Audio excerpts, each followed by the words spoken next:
My baby dolls, we are back again, another episode of Genesis. As always, I am your host, Ian Kahanowitz, and today we got baseball coming. We got really old baseball coming. We got baseball before the dead ball. Well, the ball was pretty much still dead in this era, but hey, we got Rowdy Patsy Tebeau and those Cleveland Spiders.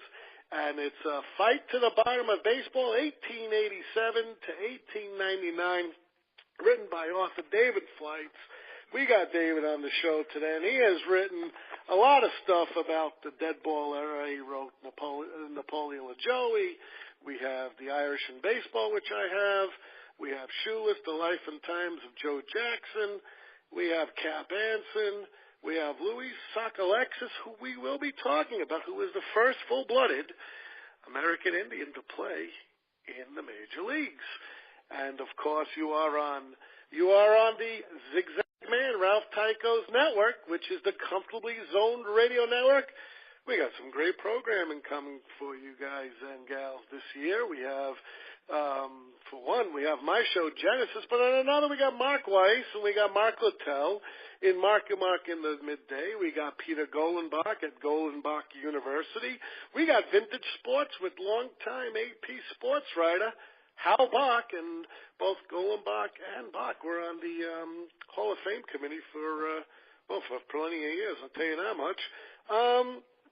We got Eldon Ham. He's doing Chicago Cubs, Chicago White Sox ball. That's an interesting show to listen to. We got Bill Kashadis and all of Philadelphia. And we're not only talking about the Phillies, we're talking about the Athletics, the Stars, anything to do with Philadelphia baseball. Bill's on it. We got Nancy Finley, who is the self-proclaimed niece of Charlie O and those swinging A's that won 3 titles in the 1970s. They're really cousins. Her father, Carl, worked with Charlie O back in the 60s and 70s, and she brings firsthand accounts of what happened during those years with the A's and the moves from Kansas City to Oakland. We got a lot of great shows. We got a lot of great baseball. We got a lot of great baseball going on right now. The Dodgers just swept the Diamondbacks.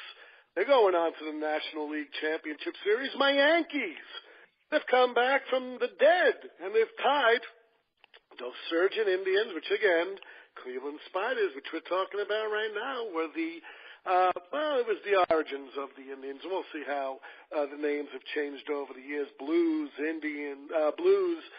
Spiders, Indians, LaJoies. Cleveland has a rich history. David's going to go into all that. But who's David Fleitz? David Fleitz is a web developer. See, a smart guy. He probably didn't go to 32 years of schooling like me. He probably made more money doing this stuff. He's a web developer and database analyst who lives in Pleasant Ridge, Michigan. Hey, we got people from Michigan on the show. I love it. A longtime Sabre member. He has written 8 other books, which I mentioned already, on baseball history. And this book is on the Cleveland Spiders. This book is so good. Even before I bring him on the show, it was published earlier this year. I know the holidays are coming up. David has written a slew of books. Go to Amazon, look this one up. You're really going to be surprised on what you learn, because I was. And, I follow baseball for many years, and I've done my research. But I'll tell you, Patsy Tebeau and the rowdy Cleveland Spiders, they were really rowdy, but they're known for other things as well, which we'll get into. Without any further ado, welcome to the show, David. Well, thank you. Thank you for having me. Oh, it's my honor. Anyone who writes about this period of time and to do the extensive research that you've done for this through newspapers and other books. And, of course, this is even, goes back before the dead ball era when games were, sometimes documented, not documented. How long did it take you to do research and write this book? It always takes me on a book about a year to 18 months to do the research and maybe a year to do the writing. While I'm researching, of course. But I always tell people it's like giving birth to an elephant. It takes 18 months, and you just can't imagine what a job it was until it's over. So that's what writing a book is to me. It's so true because right now I'm finishing my stuff on the high Cobb and Tris Speaker affair, and I'll tell you, it's taken well over a year, and I have the time to do it, and I've gone through first-hand sources, and then when you finish your first draft, you got to go back and put in extra stuff because you're finding extra stuff. Where do I fit it in between paragraphs? All these resources. You already done the index. Now you have IBID from a previous source. Now you're inserting something in between. So it's really a labor of love. Oh, you always find new things. While looking for one thing, you find another, you find another, you find another, and that's I can almost trace every book back to the one before it, or one of the ones before it, to say, well, this sounded interesting when I was looking it up for the Anson book or for the Sakalexis book, and then it became a book of itself. So the information out there is almost limitless and can be incredibly interesting. Now, let me ask you, when I take from a source, sometimes I copy and paste. I always footnote it, but then I use my own words because otherwise it's still considered plagiarism when you copy and paste it and then you leave it that way, even with a footnote. Now, when you go through all these old sources, there's no other way but to copy and paste it or write it verbatim. Right, because if you want to if you want to get the facts straight, you want to put it in there exactly the way it is without, you don't change quotes. I think so long as you attribute it, you're okay. Just don't pass it off as your own. Just, attribute it. No, That's I have so much of so many things like you do. It's just an amazing. Now, let me ask you this question. Are you from Michigan? Well, I'm originally from Ohio, from near go. Toledo. I lived for many, many years in Bowling Green. I graduated from Bowling Green University there, and I moved to Michigan about 10 years ago. Oh, all right. And how do you like it up there? You're going from Ohio to Michigan. Isn't there a little game in November that's played between Michigan and Ohio State that, is a TV bonanza in college football? Well, yeah, but, Toledo's about halfway between the two. There are a lot of Michigan fans, a lot of Ohio State fans. So what I do, I tell people I'm a Bowling Green fan, and that saves me. Yeah, from Columbus to where you are, I guess it is. Now, let me ask you this. What got you started on your interest in the Cleveland Spiders? Well, when I was growing up, I was a Tiger fan. I've always been a Detroit Tiger fan because they were the ones on TV in Toledo. But everybody east of Toledo is Indian. That's Indians country. My cousins who lived a little east of us, they were all Indian fans. So I knew a little about the Indians. And when I started writing books the first was about Shoeless Joe Jackson.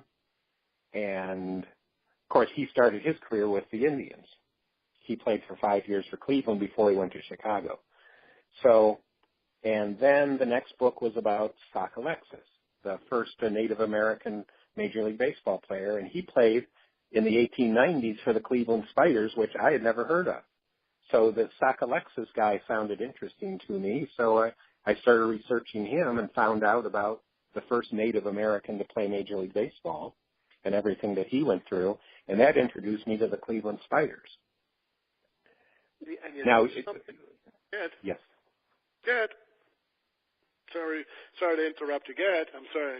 You could keep going. Oh, no. So I'd never heard of the Cleveland Spiders, of course. When you hear about the 1890s, you hear about the Orioles because they won pennants, as rowdy as they were, but the Spiders were worse. The Spiders were much worse than the Orioles behavior-wise, and so they had an interesting story, and as I did my other books, I kept running into the Cleveland Spiders all the time. And I realized nobody had written a book about them, so I decided to do a lot of research on them and find out who they were and what effect they had on the game, and that's how this book came out.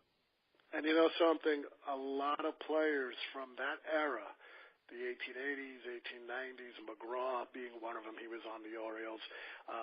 Cy Young, we'll talk about him on the Spiders that he had. What do you win? 264 games as a Spider? I mean, he was one of two pitchers, I think. Right. And, all these guys, Patsy Tebeau himself, they all overlapped into what's known as the dead ball era. And just to get a sense of how baseball was like back then, explain a little how baseball was and how it differed from the game we see it today.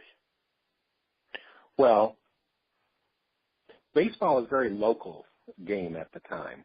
There were only, of course, this is more than 100 years ago. This is about 120 years ago. There is one national league. There's no American League yet. There's one league with 12 teams in it. So it has a monopoly on Major League Baseball. All the teams are the westernmost team is in St. Louis, so everybody travels by train. All the games are day games, of course. But the main feature of baseball of the 1890s was just how rough it was. My father read the book. My father is 86 years old, and he read the book, and the first thing he said was that everybody was so mean back then. I mean, tripping each other, spiking each other, cheating, cutting bases, anything to win. The only thing that mattered was winning, and they didn't really care how you did it. And just for things like intimidating umpires. I think I mentioned something in the book about after one game how 4 Pittsburgh Pirates attacked the umpire after the game. This kind of thing went on all the time. So when they say baseball was rowdy and, the better elements of society looked down on baseball, well, maybe there was a reason because of the way they acted. One thing about the Spiders is that what they valued, the Spiders and the Orioles, they valued aggressiveness. They believed that aggressiveness won games. And, it's such a different style of play. People didn't use baseball gloves. They used their hands. They weren't even paid a lot either. A lot of these guys worked in the off-season due to the reserve clause. But it was a dangerous game. You could get plunked. There's no helmet.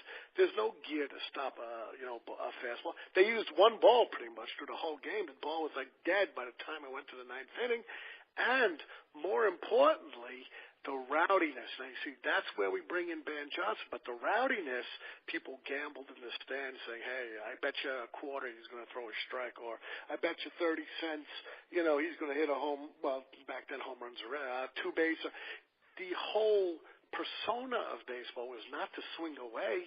It was strategy. It was to slap the ball rather than hit home runs.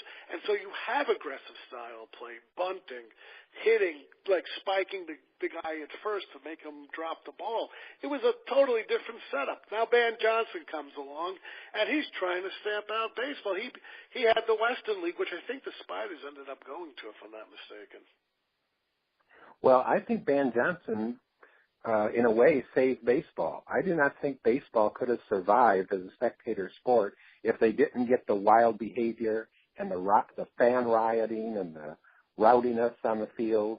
If they didn't get that under control, I don't know if baseball would have survived. I think, and the National League, because they had a monopoly, had no incentive to change anything. As long as the owners were making money, they really didn't care. If they usually had just one umpire on the field at a time who couldn't possibly watch everything and who could be very easily intimidated. One thing I do mention early on in the book, Patsy Tebeau, when he played third base, had a trick. When the umpire's back was turned, if there was a runner on third base, he'd get the ball, shove the runner off base, and tag him, and the umpire would call him out because he left the base. He didn't see. Right. He didn't see Patsy shove him off the base. But That's right. As far as sportsmanship was almost in large measure, sportsmanship didn't exist. That's right, and that was a huge difference between the game then and the game now. And now it's like, you throw a ball at someone to get a warning. Back then you could hit him. You could kill him, and it's like what happened with Carl Mays, the whole thing, and he ended up killing Ray Chapman. But the thing is, even back then, you had these beer magnets. You had different people in different industry, like Robeson here. Let's talk about Cleveland, the city of Cleveland. how it was, it wasn't the Rust Belt it is today. It was actually a thriving city. It was a thriving city with factories and lots of jobs and everything, and it was a very thriving city and growing city. I believe wasn't it the sixth most populous city in the country in the 1890s? So you'd think Cleveland should be a wonderful market for Major League Baseball. The problem is that all these factory workers usually work 6 days a week, and Cleveland is not allowed to have baseball on Sunday. So that was a huge factor in Cleveland's struggles during the 1890s. They were one of the winningest teams in baseball, and they had the worst or next to worst attendance most of that time, partly because of the rowdiness, but largely because other cities could have baseball on Sunday, and Cleveland wasn't allowed to. Yeah, that was big back then, Sunday baseball. There was so many court cases in almost every city to make baseball open up their days to Sunday because everyone else worked the 6-day week. Of course, the labor laws weren't put in, into the early 1910s by Teddy Roosevelt. So back then, people worked about 60 to 70 hours. There was no time for recreation. But let me ask you this. How did the Cleveland Blues get started? Well, Cleveland had a National League team from 1879 to 84 that had failed. But a few years later in the American Association, like I said, Cleveland's the sixth largest, most populous city in the nation by this time. And there were two leagues, one the National, one the American Association. Frank Robeson, who was a very wealthy streetcar millionaire, who loved baseball, put in for a franchise in the National League after Detroit dropped out of the National League, going back a little. Cleveland put in for a franchise in the American Association. In 1887, they gained that. And then 2 years later, when Detroit dropped out of the National League, Cleveland moved into the National, which is considered the better of the two leagues anyway. And because they wore blue, because their white uniforms had blue letters and blue stockings, people naturally called them the Blues. Just like Cincinnati are the Reds and St. Louis is the Browns, Cleveland was the Blues. And it was this time period, because you got 1887. That's when Robeson bought the Blues. And I believe they would finish in last place. I think who were they managed by in 1880? Jimmy Williams, I think they were managed by in 1887, if memory serves me correct. And, it was not a success. The year after, they continued to struggle, the Blues, with Jimmy Williams, losing their first 7 games, I believe. Williams was dismissed, I think, on July 15th, halfway during the season, with a 20-44 record. And then that's where they brought in, I think, Tom Loftus, if I'm not mistaken. And the Blues were more competitive. So now you could see the Blues are getting better. Now, at the same time, you have the American Association. Now, how were they so different than the National Leaguers? Well, the association, for one thing, only charged 25 cents for admission, where the National League, by and large, charged 50. So perhaps they paid their players a little less. They were in a few smaller cities. They were struggling by the late 1880s. What the National League kept doing was taking the association's best franchises. For example, Pittsburgh, the team that became the Pirates, started in the association and moved to the National League. In 1890, they absorbed Brooklyn and Cincinnati and somebody else, and they were weak. They were a little weaker. They were less well financed. They were a little less stable.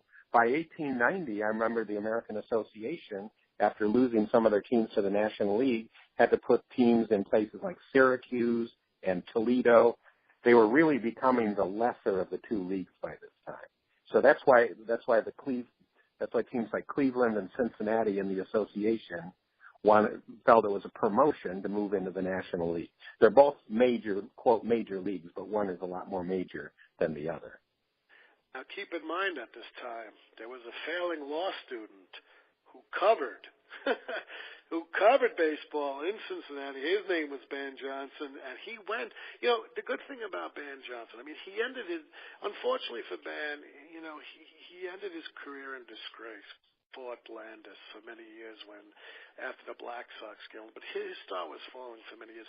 But in the early times, I mean, there was the Federal League of Baseball, there was the American Association of Baseball, then there was the Brotherhood, which was trying to challenge the National League, where you have trying to get unions going. And you also had the Western League, which again, Ban Johnson was part of that. But even before this, in 1889, you have you know, this whole thing, like you mentioned, the switch to the National League. How did that benefit the Spiders? Was there a big, better turnout in attendance? Was it a staple like, hey, we've made it to the majors? Did it have a change in the psyche to the team? I think it definitely did, and with the fan base as well. Like, we're first class now. We're not. Remember, they called the AA, they called it the Beer and Whiskey League. They said we're first class now. And I think any city measures itself against every other city also. Chicago's the second city. They compare themselves to New York all the time, you know. And Cleveland, you know, a city can have an inferiority complex, but this is Cleveland cannot say, okay, we're playing with the big boys now. And you know, in 1890, you know, even before Patsy came, because Patsy came in 1892. In 1890 was a turning point. They got Gus Schmeltz as the new man. And although he would struggle, Schmeltz posted a record of 21.55 before he was replaced by Bob Leadley. Now what happened was they would play a little bit better under Leadley, but there was a young farm boy from Gilmore, Ohio, who came up that year. And his name was Denton True Young, Cy Young. Would you like to explain him?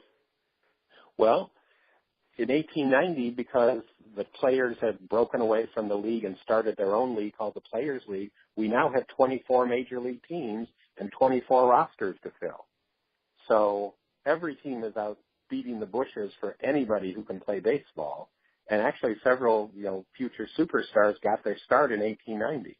One of them was this farm boy from Tuscarawas County, Ohio, named Denton True Young, who they called him Cy. Did they call him Cy because he threw the ball like a cyclone, or did they call him Cy because he was a rube, and that's what they would call country bumpkins back then?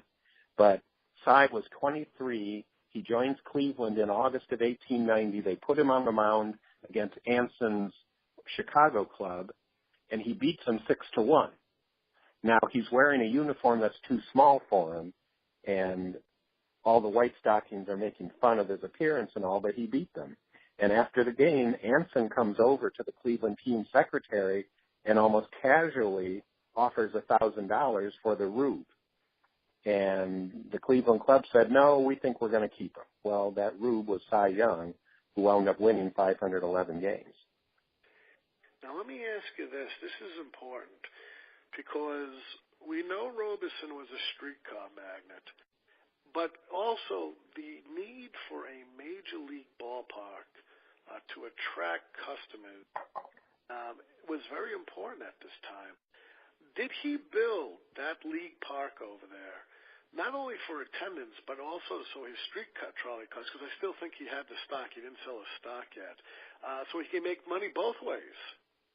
Oh, anybody who owned the streetcar line and the baseball team, anybody would put the ballpark on or next to the streetcar line to give them business, to give them business coming and going to the ballpark every day. So if the team plays 60 or 70 home games a year, well, that's an awful lot of trips on those streetcars. So yes, they planned that very, very well. Everything was interconnected with them. They weren't going to pass up any possible way to make money. And you know what I like about this era now is that now in his first major league season, you know, Cy Young will post a record of 27-22 now. You know, with an ERA of 2.85, But again, there was like only 2 pitchers. I mean, Cy pitched every other game. There were pitchers who threw, 300 innings was nothing, 400 or 500 or so. In the 1880s, pitchers would throw 600 innings. But they could not possibly have been throwing as hard as they can on every pitch like they do now. That is, Cy Young was a physical marvel, apparently, to have thrown more innings and faced more batters than any player in Major League history. But he could not possibly have been throwing as hard on every pitch as they do now. They talk one thing you find when you research is how they talk about how pitchers can let up against certain batters or in certain situations. If it's the 8th inning and they're ahead by 7 runs, well, they can let up a little bit. Well, no one would think to do that today. So, we don't even get complete games today. No, we don't. And, they keep yelling. If you watch the division series, like I've been watching, and he's up to 73 pitches. I never heard that 30, 40 years ago when I was watching baseball. You went 7, 8 innings, maybe 9, and you got a reliever like Goose Gossage for 2 or 3 innings, and that was it, Back then, yeah. Something? Well into the 70s, pitchers' lifespans did not go as long as they do now, with the exception of maybe Nolan Ryan, who played throughout the 46 years old, Wilbur Wood, and then people had to switch to a knuckleball like Don Sutton or Phil Niekro so they could keep their arms. Their arms were like jelly. These guys over here, pitchers were a dime a dozen. They didn't stay long because they couldn't stay long. Their arms were falling off. Right. But 1892 was a pivotal year. Now enter Patsy Tebeau. Where was he from? Where did he get his love for baseball? And how did he impact the Spiders of 1892? Well, he had joined the Spiders, I believe he played for them in 1889 and immediately became the field leader of the team, almost the captain on the field. And Patsy was from St. Louis. His real name was Oliver Tebeau. He was from St. Louis. He was actually of French descent, but St. Louis had such a thriving Irish-American baseball scene that he and his older brother George both found their niche in playing baseball. And Patsy, who hung out with Irishmen and he worked as a young man with an Irish construction crew, Patsy pretty much became an honorary Irishman.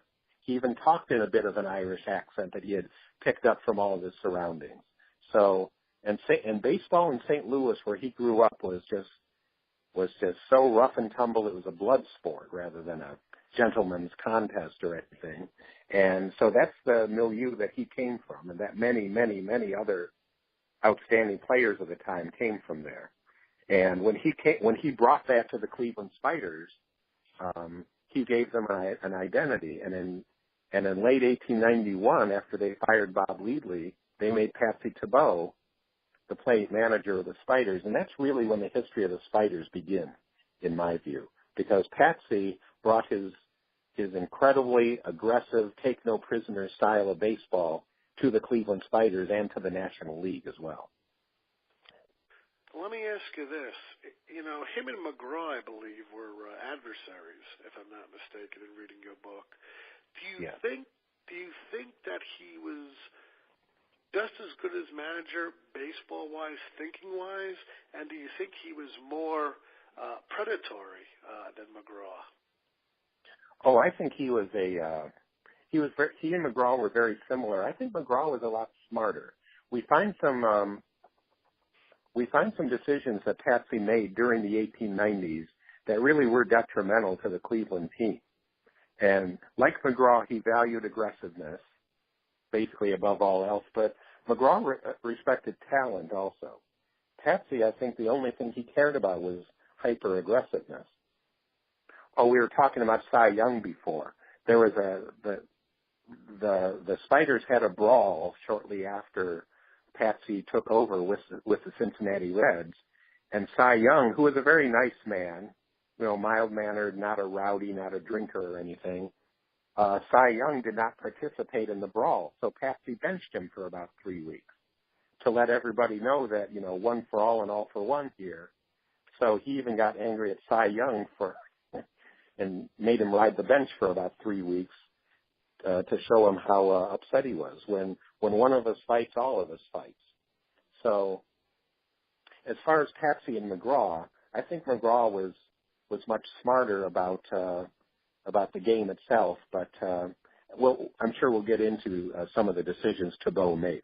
Tebeau put some players on the field who were aggressive, that weren't terribly good. And I think that hurt Cleveland during the 1890s and might be a reason why they didn't win any pennants. And why did he do that, to put those folks on who weren't that good? Were they just tough people who could intimidate, or were they just put there for a reason? Well, they were tough people who could intimidate, but also Patsy valued defense. So I remark how the Spiders were were a very oddly constructed team. You usually think that your center fielder, right fielder, third baseman, and first baseman are going to provide a lot of offense. Well, Cleveland's offense came from their second base and shortstop combination, McKean and Childs, who were outstanding and who probably should be in the Hall of Fame. They were both 300 hitters who would drive in 100 runs a year. They were incredible hitters. And the left fielder, Jesse Burkett, was a batting champion, and he's in the Hall of Fame also. But the center fielder was Jimmy McAleer, and the right fielder was Harry Blake, and they were both fantastic fielders who couldn't hit. So you've got two black holes in the lineup in center and right. And Patsy at first was only a mediocre hitter himself. So three positions that you expect a lot of offense from, they got good defense but almost no offense. So that was, I don't think McGraw would have done that. And, like I said to you before, because McGraw, ended up staying in baseball for about another 40 years until 32, until he got sick and he passed on in 32. But and then of course he had those great teams going from the dead ball era to the live ball era. I think he won 1921, 22, and then in 23 he lost to the Yankees, and finally he had to switch up his way of coaching. But my question here is, we know that 4 teams had moved from the American Association to the National League in 1892. Why was there a split season? Because most of us remember the split season of 81, which I have author David Katz. He comes on to my show. He's the mayor of Cooperstown, New York, and he wrote the book, 81 Split Season. I was 11 years old. I remember it.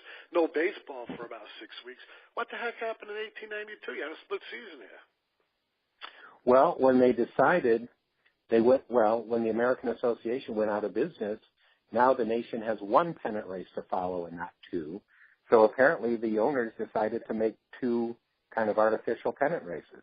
They decided to split the season right in half, and the winners of the first half would get a pass into a postseason series. And then in about July 15th or so, everyone would start off again at 0-0.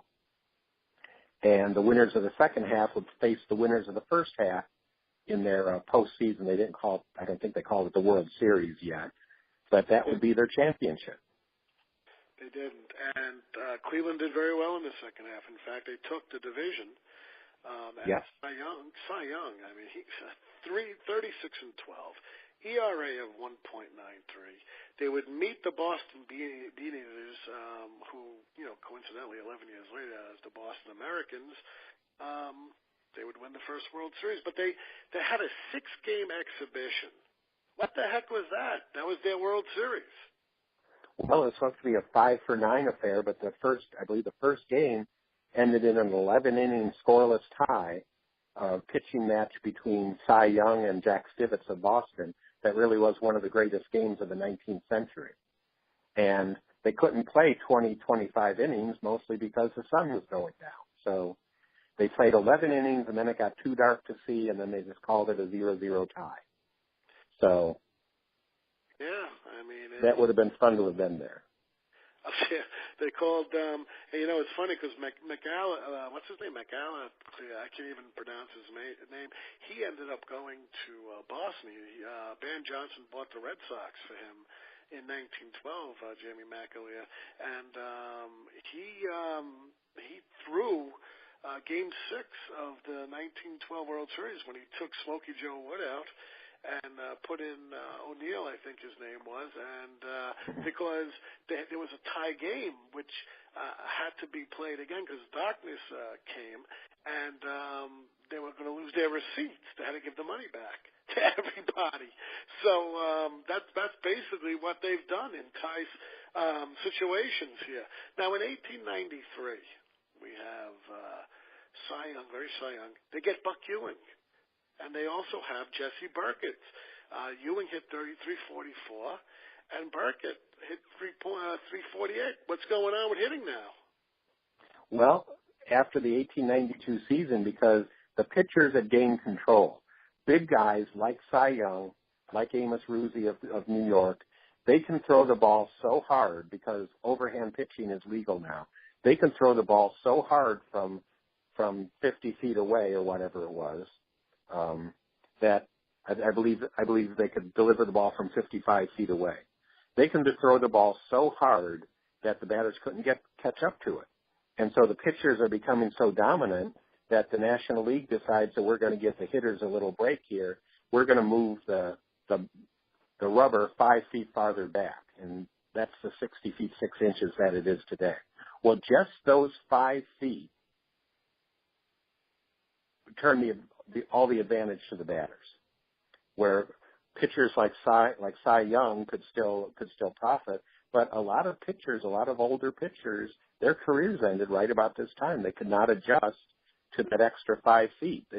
The lost speed is what really affected them. I would suppose you'd have to learn how to throw a curveball all over again, or else it's going to bounce 5 feet in front of the plate. So the batters suddenly hitting just blossomed, and now we have people hitting 400 and everything, and we have teams scoring 1,000 runs in a season. So especially 1893 and 1894 were incredible offensive seasons, and lots of people are hitting 300, 350, 380. And I think Cy Young struggled that year. He had a 26-21 record, and he had Nick Cuppy. I didn't mention him. How was he instrumental to the pitching staff? Well, they needed a second pitcher because Young, as good as he is, he can't pitch every game. They're always looking for pitching, and they just shredded pitchers' arms, so pitchers are coming and going all the time. George Cuppy, who they called Nig because that's what they did back then. He had a rather dark complexion, though he was of German descent.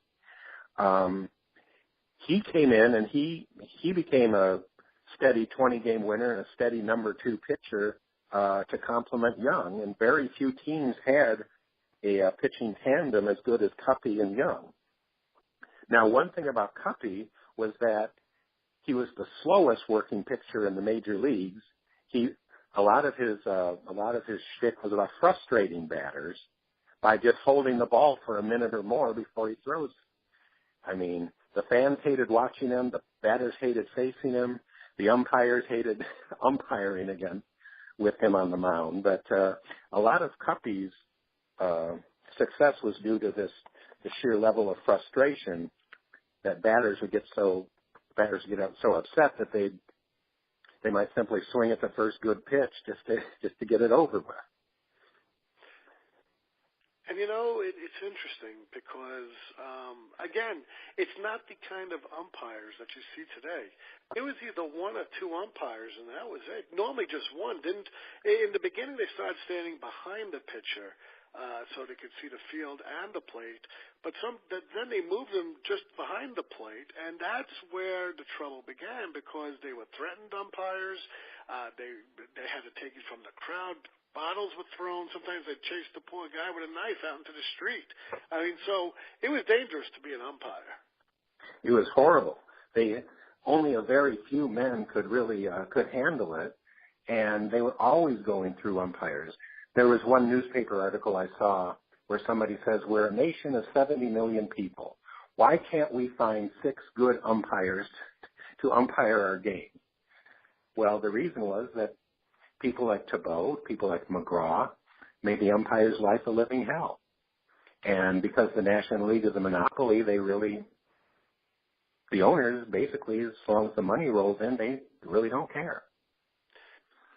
It's very interesting because you mentioned in your book that if a team, was profitable, owners didn't care about other teams and whether they had profits or not. It was basically like an island of an institution where they're basically in competition with everyone else, almost like being in business, like Standard Oil was in competition with every other oil company. They didn't seem to understand that they were all in this together, that if one team drove every other team out of business, who would they play? I mean, I know the Yankees and the Red Sox don't like each other, but if the Yankees drove the Red Sox out of business, think of all the money they'd lose from the rivalry that didn't exist anymore. I think the robber barons of the 1890s absolutely didn't understand that. Hey, it's funny you mentioned robber barons, captains of industries, the Gilded Age. This was all spoke about, and baseball, no different now. Before I even get to the 1895 season, because it's probably the Cleveland Spiders' best season, how was the relationship between Robeson and, Tebeau? Were they in it together? Did they fight each other?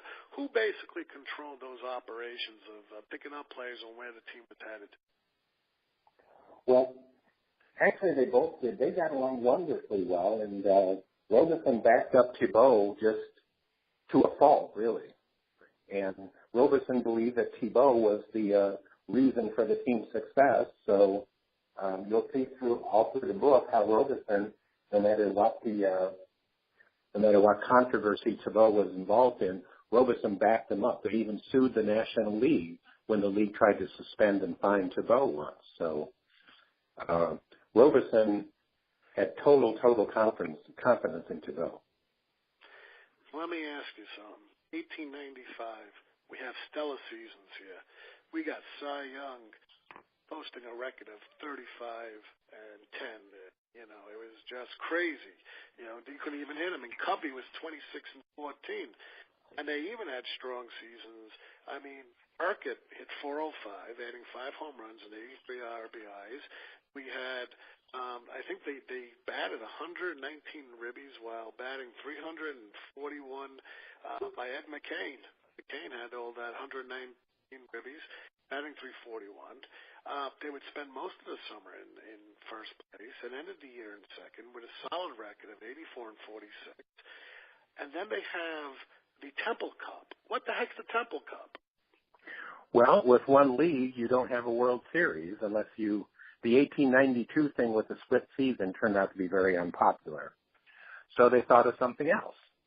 A donor named William Temple suggested that at the end of the season, the first place and second place teams should battle for this Temple Cup, and that would be their postseason.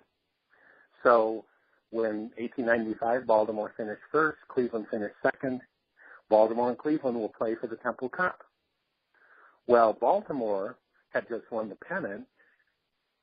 They think that the Temple Cup is just an exhibition because, they won. But Cleveland sees it as an opportunity here. Besides, they hate the Orioles with a passion. And so they're going to, Cleveland's going to play all out. So Cleveland and Baltimore played a series for the Temple Cup that Cleveland won, that Cleveland eventually won. It's a very interesting thing how baseball was run back then. And, your book gives wonderful insight, what passion it was, but how unorganized it was, because now we're getting into the later stages of, the baseball season. And what's happening here is that teams that are falling apart have like a slow death. And one of the things that are happening here is baseball's changing. Patsy can't see that baseball's changing. What's going on with his strategy? Well, he doesn't understand that. He doesn't understand that that you need offense, that the fighting battling game is going to start going out of style. And you can't win games with just sheer untrammeled aggressiveness like you could before.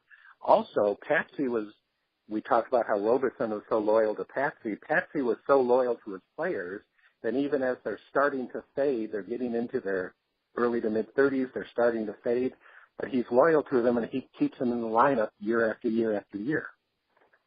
So the Spiders are getting older. They still have those two holes in the lineup in center and right and first, or three holes, but they did very little to address it. That's why I was talking about, I believe John McGraw was smarter than Patsy. McGraw could see a weakness and plan for it even years in advance, and Patsy really didn't have the capability of doing that. So by the late 1890s, the team is starting to age, and they're starting to fall down the standings with all the same people. And that's where Robeson looks even westward, and he's looking at St. Louis. Why is he looking to get out of Cleveland and into St. Louis? Well, he's tired of battling the Cleveland ministers about Sunday ball. He tries to put on a couple of Sunday games, and all the players wind up getting arrested. The ministers in Cleveland just have way too much power, and he knows that he can see teams in Chicago and Cincinnati draw 25,000 a game on Sundays, which was an incredible crowd back then. And he sees that he can't do it, and he sees that that's not going to be changing anytime soon. Now, St. Louis was a wonderful baseball town with Sunday ball, with a horrible team. So as early as 1897, Robeson decides that if he could buy the Browns, if he could buy the St. Louis Browns and move all his great players over there, he could make a gold mine. You know, you had the other team that was playing there, but Frank Robeson, he did, and he brought Cy Young with him, and Patsy he brought over to St. Louis. They defected from the Spiders. Right. In early 1899, Robeson managed to buy the Browns. He moved all of his Cleveland stars over to St. Louis: Cy Young, Patsy Tebeau as manager, Jesse Burkett, Ed McKean, the whole gang. So now Frank Robeson owns two National League teams. So he puts all the best players in St. Louis, and in Cleveland they've just got semi-pros and veterans that nobody wants and college players and anybody who could fit in a uniform. And that's where the disaster of 1899 happened. And, you know, it's funny because even before we get to 1899, where I believe they only won 20 games, Frank went over to the St. Louis Perfectos, and he gave Stanley, his brother Stanley, hey, you run the team. Here you go. So within 3 years, this is remarkable, 3 years of being in the Temple Cup and having a winning performance within 3 years, this team is going right to just like your title says here. It was fighting to the bottom of baseball, and it came so quickly within 3 years. What's going on now, with the 1899 Spiders? No one's coming to a game. Right. No one. They have attendance of like 100 per game. I think the attendance was 148 per game. I think that was the average, because nobody wanted to come and see a team that had absolutely no chance to win. I mean, if they were in a town like Washington and they hear about some pretty good amateur pitcher who had done well, they'd give him a Cleveland uniform and see if he could survive in the National League. They also wanted to cut salary as much as possible, so they let go of any player who might have been good, who might be making a little too much money. So, and in fact, in 1898 and 1899, Cleveland played most of its games on the road. They moved a lot of their games from Cleveland to the road simply because the attendance was so bad in Cleveland, because nobody wanted to see a bad team. Not only that, but they're not going to even make their gate receipts. Other teams we're going to be losing money if we go to Cleveland. They won't even pay for us to even get the admission into the park for the team to play. So many of the other teams just wanted the Cleveland franchise folded. Boston or Philadelphia would lose money coming to Cleveland. And you know something? Began the demise of the Spiders. The Robesons, both the brothers, sold the assets of the Spiders to Charles Summers. And what's the other guy? Kilfoyle, I think his name is? John Kilfoyle. Yeah. Yes. Who kept the team. I think Van Johnson took it over in the Western League, and they named it the Cleveland Lakeshores, which is very, very interesting because if you see, where Cleveland plays, they play around the lake. The mistake by the lake for many years, right? Now, let me ask you this question. Why would Van Johnson want this team? Well, I believe that his idea was that the Cleveland franchise had been terribly mismanaged. And like we said, Cleveland is the sixth largest city in America. And if the National League is going to drop it, well, maybe we can make a go of it. Also, they've got this nice new league park, which was only 9 or 10 years old at the time. You know, the plant. Say we have a plant there. That's how they would refer to the ballparks then. They've got a fan base. They've got a fan base that has been very poorly served. We've got a plant. We've got the sixth largest city in the nation. And that's exactly the kind of city that the American League is going to move into if the National League moves out of it. Now, what's very interesting about this is, I believe in 1899, just before the team folded, you got Louis Sockalexis on the team. Now, he was from Maine, of all places, I think. And he began in Lowell, I think, for the New England League. I think he went down there because he was a drunkard. But what's going on with him, Sockalexis? Well, Sockalexis was a Penobscot Indian from the Penobscot Reservation in Maine. He was an outstanding star at Holy Cross. He went to college at Holy Cross, where he starred in football and track and baseball, and he was really a sensational college baseball player. Well, Jesse Burkett lived in Worcester, Massachusetts, where Holy Cross is. He would even coach Holy Cross's team during the spring before the Cleveland Spiders reported for spring training, and so he recommended Sockalexis to Patsy Tebeau. And in early 1897, they signed him and brought him to Cleveland. He's already 25 years old. But he comes to Cleveland, and they cannot believe what an incredible athlete this guy is. He's Jim Thorpe about 15 years before Jim Thorpe came along. They'd never seen anything like him. And in fact, in the Plain Dealer, the second day of spring training in 1897, they refer to the team as Tebeau's Indians, because Louis Sockalexis was the Cleveland Indian. So during the 1897 season, they dropped the name Spiders, and the newspapers start calling the team the Cleveland Indians because of him. That's how incredible he was. But he didn't have such a major impact on Cleveland because he was erratic. He didn't even show up at some points. Yeah, the problem was he came from college with a very severe drinking problem. Well, he couldn't handle major league life, going to the biggest cities in the nation. He came from the woods in Maine. So he's going to New York and Chicago and Cleveland and all with bars and temptations everywhere. And sadly, he drank himself out of the major leagues within 2 years. In 1899, he tried to make a comeback with this decimated Spider team. He even got 5 hits in a game, but he would drop balls in the outfield.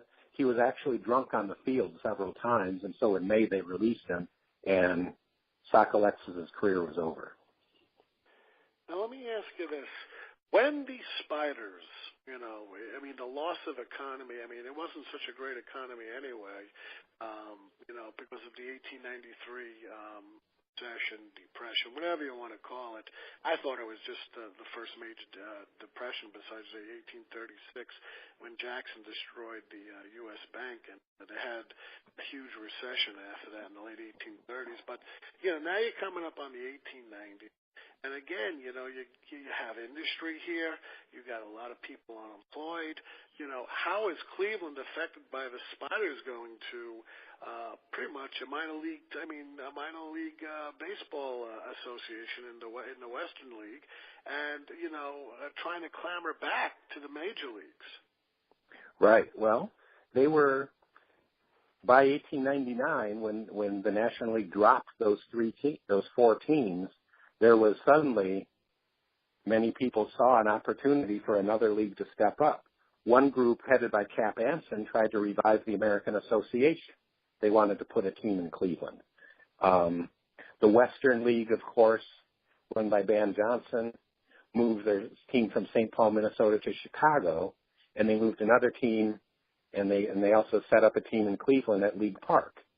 So I think people figured it was only a matter of time before one of these leagues became a major one, because I think everybody realized by now that just having one major league was not going to work. They needed a rivalry, and they needed two major leagues. So I think people knew about 1900 that it was only a matter of time. You know, it's so interesting because to really understand the Cleveland Spiders and to really understand baseball at the time, which a lot of people don't. That's why books like yours I always recommend. You had a baseball war that took place from 1901 right through 1903, where basically, hey, Ban Johnson's like, we're moving this league, this Western League. We're going to compete. We're going to challenge the National League. We're not going to have the reserve clause. We're going to do other things, and we're going to raid the National League. We're going to set up in every city, but every major city is going to have a two-team tier, which a lot of them, New York, Philadelphia, Boston, Chicago, St. Louis, they all had two teams. I think Robinson moving to St. Louis is indicative of that. It wasn't, that somebody was already planted there. It was like, look, competition's happening. It's happening all around, and now I think even it's stronger now than it was 10 years before with the Brotherhood and the American Association. We got the talent. We can raid it. There's no law stopping us, and I think that's what happened, just to make money. Yeah, they went head-to-head in the same cities against the National League, and basically they won. But they signed most of the stars of the National League away, like Cy Young going to Boston, for example, like Jesse Burkhead going to the new St. Louis team, like Lajoie going from Philadelphia to eventually Cleveland. The American League won that war definitively. So that's why for 50 years from 1903 on, we had several cities with two teams, one in each league. So, I mean, we still have that with New York, Chicago, and Los Angeles, but it took them about 50 years to understand that Boston and Philly and St. Louis could only host one team, but that was long into the future. And what's the strange part about it is when you think about it, have McGraw on one hand, who was a Baltimore Oriole, and he would get screwed by Ban Johnson. He was singled out by Ban Johnson, and then he would go to the Giants. But the St. Louis Browns, again, they moved to the Baltimore and become the Baltimore Orioles, where McGraw was coaching and playing. So it was, history turns on a dime, and a lot of deja vu. Your book is stellar. I love it. I cannot begin to tell people. Go out and get this book. Besides Amazon and McFarland, where else can we find it? Well, Amazon and McFarland are two very good places to get it. I go to places and sign it. The next Faber convention, of course, McFarland has a table, and I always do a book signing every year. You can get it there, but Amazon and McFarland are the two best places to get it. Let me ask you this before I go. Do you want to say anything that maybe I missed? Because there's so much here, and people don't realize how much there is. I can't go through the whole book to at least tell people, because I want people to read the book. I want people to read your book because I always believe, even in this technology-based world we live in where people would rather read an article rather than buy a book, I can't stress the importance of books like yours that give insight to what early baseball was, how it leaked over into the dead ball era, and with all these things like the baseball wars and McGraw and, what's happening in Cleveland, and the importance of the Cleveland Spiders would be pretty much almost like a pioneering, you could say, to what was to come within the next 20 to 30 years. Did I miss something that maybe you would want to divulge to folks? Well, one thing that I was rereading the book yesterday, or one thing that one point that I made about how the National League was run during the 1890s when they just had one 12-team league. Why in the world, and didn't anybody think of this then, why didn't they simply divide the league into an East and a West division and have a World Series at the end of it? You would have 6 teams in the East, 6 teams in the West. It would divide geographically very easily. It would leave room for expansion to cities like, say, Minneapolis or Detroit or Kansas City or a second team in New York. And that would have precluded any future competitors too. You just wonder if these are such wealthy, smart businessmen, why nobody thought of that. Of course, hindsight is 20/20. Well, of course, but you answered that question earlier. 2 things. One, the National League was not organized very well. If they permitted rowdyism, women couldn't go to the game, kids couldn't go to the game, umpires were chased off the field. But you answered the question, which I asked before. It's because the Magnets didn't care about each other. They were not in a collective union to be that savvy to expand. They only cared about their own profits. Because of it, they let Ben Johnson, the Outlaw League over there in the Western League, creep in, and he saw this, and he saw that the National League, they're unorganized, and they're cheap, and we're going to offer better, bigger pay, less rowdyism, and a more organized structure. I think that's the answer you're looking for. Right. But they could have precluded Ben Johnson, but they didn't. They didn't, and he became the baseball czar, and of course he was corrupt himself. I mean, he's exactly what I just said. Baseball czar. I've done a whole thing on Ben Johnson. If you've ever read Murdoch's book, Eugene Murdoch, I was disappointed with it. It was published in 1982, but that's the only book on Ben Johnson. Johnson left no papers. Johnson left no papers like Landis did, or many other like Navin and other owners in the league. So he's still a bit of a mystery.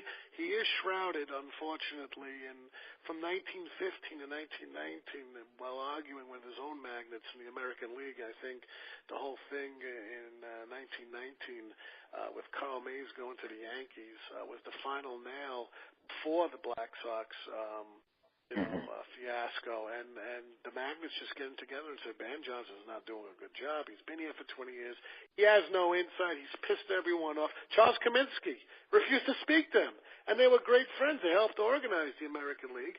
But again, Ben Johnson took it to himself, did things whether it benefited him or whether it benefited the pockets of the American League.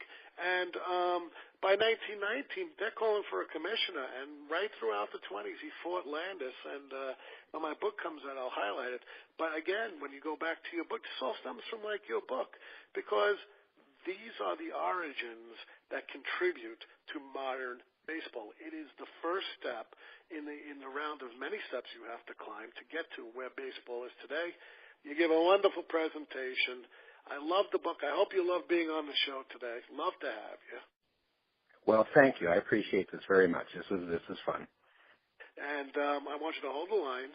I'll talk to you for about a minute after I close the show. Folks, go out. The holidays are coming. Get Rowdy Patsy Tebeau and the Cleveland Spiders. David Fleitz is the author. He's going to give me more books. We'll talk about, we'll talk about Joe Jackson. We'll talk about Sox Alexis. We're going to talk a lot about this early baseball because my interest is pretty much in this era, probably for a few years now. As most of you know, I got the Ty Cobb and the Dead Ball Era site, which has over 3,000 people in it. And, stuff I learn, even from the stuff I post, is just immeasurable. Go out, get this book. I'm Ian Kahanowitz. Again, thanking all of you for coming to the Comfortably Zone Radio Network and to my show, Genesis. Thank you, David Fleiss. And in the immortal words of Edward R. Murrow, folks, good night, good luck. We'll see you next time.